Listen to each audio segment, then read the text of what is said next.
Assalamualaikum warahmatullahi wabarakatuh. Saya Anugrah Sukmanah dengan NIM 2002615, Prodi Teknik Informatika semester 6 kelas C. Baik, di sini saya akan menjelaskan tentang metode perseptron, 3 input biner dan 1 output bipolar dengan fungsi logika OR. Diketahui W1 awal 0, W2 awal 0, W3 0, WB awal 0. Aktivasi atau nilai ambang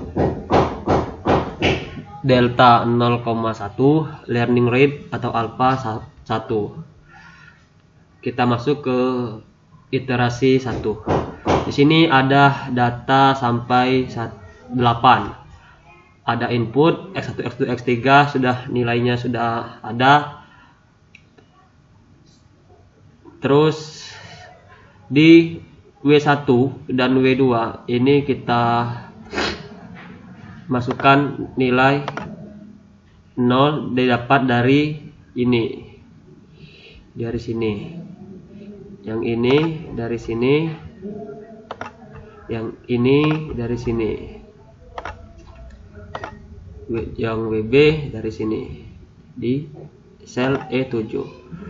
Terus pada rumus Y-in di sini sama dengan J14. J14 itu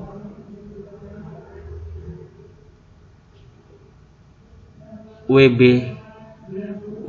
ditambah dengan B14, yaitu X1 dikali dengan W1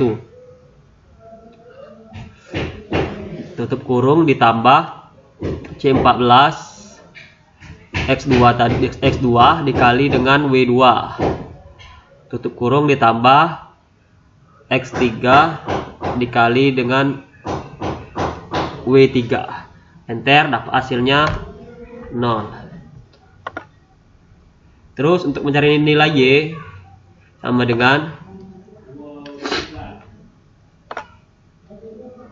dengan if jika K14 Y-in besar dari aktivasi nilai ambang atau delta, 1, maka Y-in kurang dari min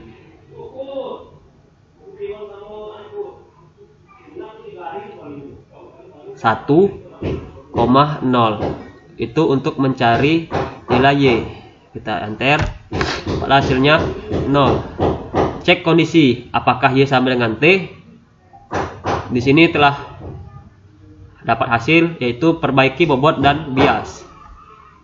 Rumusnya if jika L14 itu adalah Y sama dengan target output, maka W baru sama dengan W lama atau perbaiki bobot dan bias. Kalau kita enter, dapatlah hasilnya perbaiki bobot dan bias.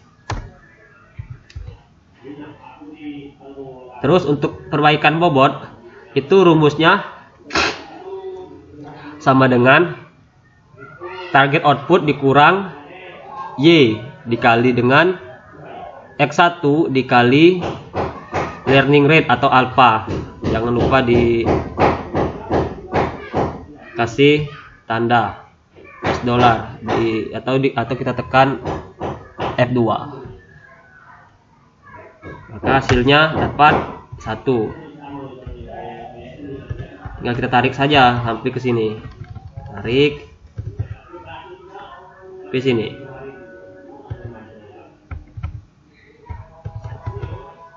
Terus untuk mencari bobot dan bias baru, W1 sama dengan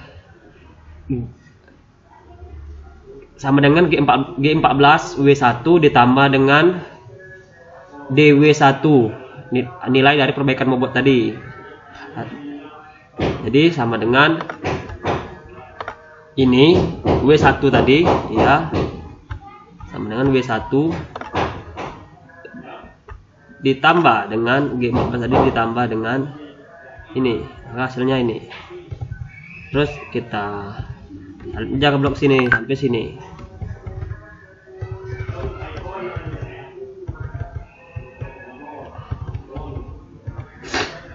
Terus pada bobot dan bias lama yang data kedua itu dimasukkan data dari R14 dari sini.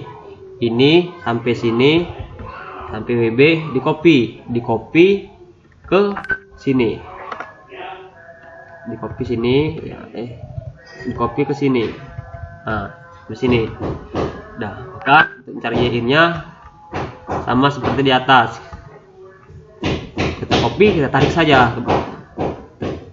Kita tarik, dapat hasilnya ini.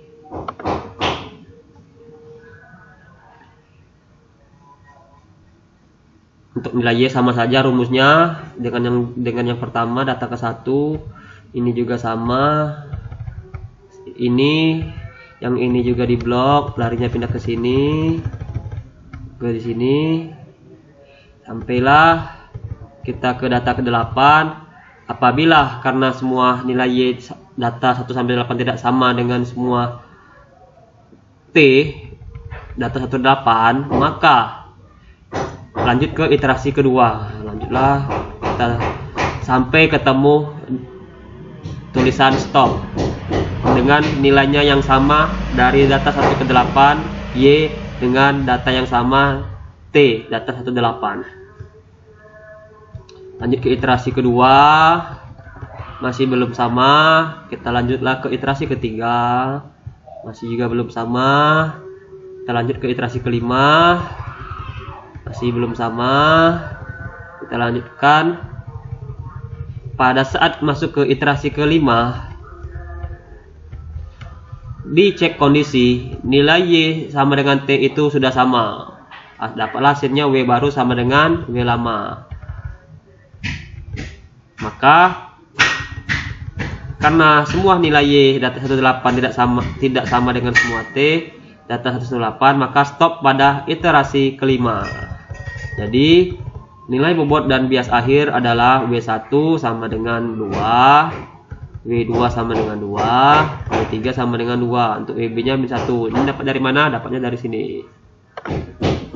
Ini dari sini.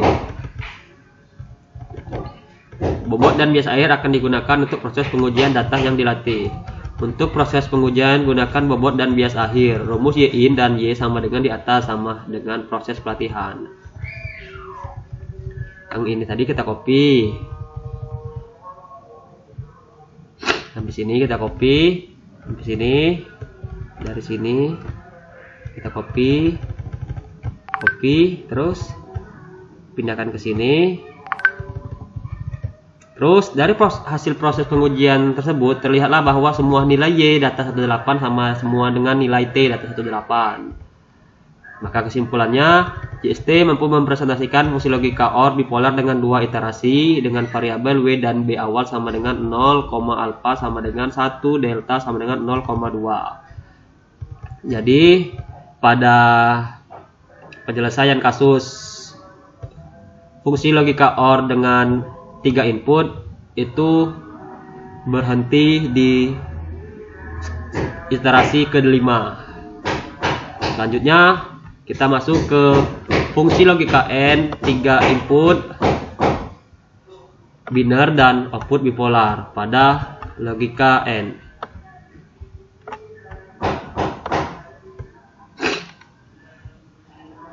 Untuk kasusnya sama, cuman di sini kita ubah N.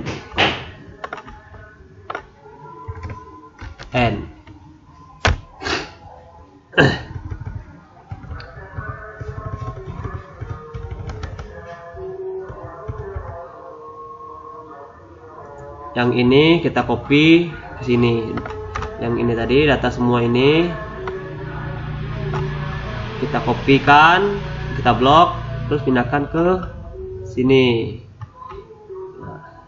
Setelah kita pindahkan, sini jangan lupa kita buat, karena di sini kita mencari studi kasus tentang fungsi logika N dengan 3 input biner dan output bipolar. Pada iterasi ke-1 sama dengan datanya, itu hanya membedakan itu di target outputnya ya, karena di OR tadi itu target outputnya minnya cuman di data ke-8, sedangkan di fungsi logika n itu di atasnya aja angka 1, selebihnya min 1 sampailah data ke 8. Rumusnya sama juga seperti yang sebelumnya, hanya saja yang membedakan itu inputnya, isi daripada input dan target. Rumus juga sama, masih pada fungsi logika n. Di sini untuk stopnya itu terletak pada iterasi ke 17.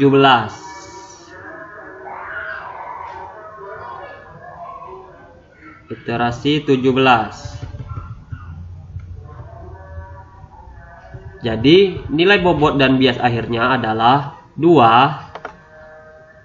4, 6, min 11. Bobot dan bias akhir akan digunakan untuk proses pengujian data yang dilatih.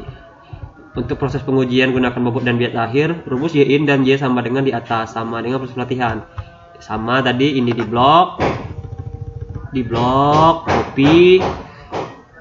Untuk proses pengujian data pelatihan sama dengan proses pelatihan, kita copy di sini sama, kita kasih warna untuk membedakannya di sini. Nah, pada bobot dan bias baru di sini kita kasih dengan warna kuning.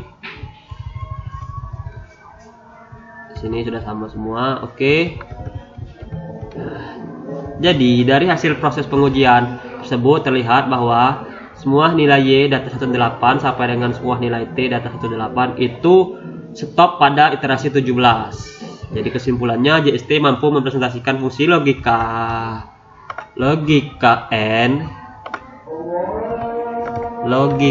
n bipolar dengan dua iterasi dengan variabel W dan B awal sama dengan 0, alpha sama dengan 1, delta sama dengan 0,2, dan berhenti pada atau stop pada iterasi ke-17. Jadi fungsi logika AND dan OR itu berbeda cara penyelesaiannya. Baik, sekian dulu penjelasan tentang dua kasus 3 input biner dan 1 output bipolar pada fungsi logika OR dan logika AND. Saya akhiri dengan billahi taufiq wal hidayah. Wassalamualaikum warahmatullahi wabarakatuh.